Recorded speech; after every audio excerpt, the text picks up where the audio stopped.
Why do some people say that today's LGBT and trans movements are part of cultural Marxism, and even linked to the so-called Great Replacement? Let's dive into the history, the ideology, and the controversy. Cultural Marxism, as we explained earlier, comes from the Frankfurt School of thinkers in the 20th century. They argued that culture, movies, schools, even family life, helps keep capitalist systems alive.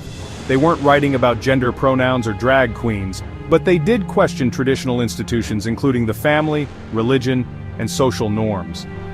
Thinkers like Herbert Marcuse went further in the 1960s, supporting sexual liberation movements, feminism, and civil rights. He famously argued that repression in sexuality was tied to repression in society as a whole.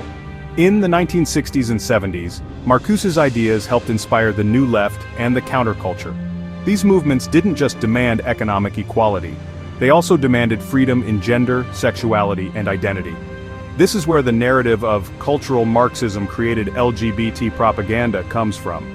Critics argue that leftist intellectuals deliberately pushed sexual liberation as a way to erode traditional families, weaken Christianity, and fragment national cultures.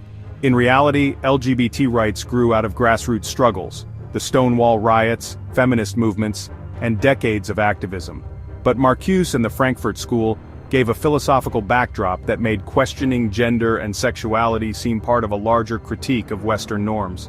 Fast forward to today, debates over trans rights, pronouns, and education are often blamed on cultural Marxism.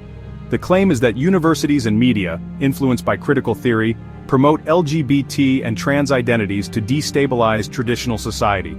This ties directly into the Great Replacement narrative.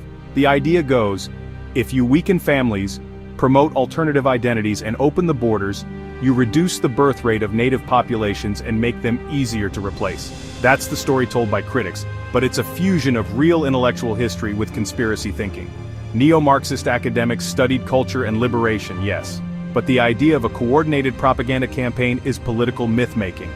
So, is LGBT and trans activism a product of cultural Marxism?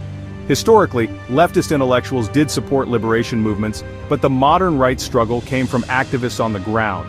The connection to cultural Marxism is more rhetorical than factual. And when you mix it with the Great Replacement theory, it becomes part of a larger conspiracy worldview about how society is changing.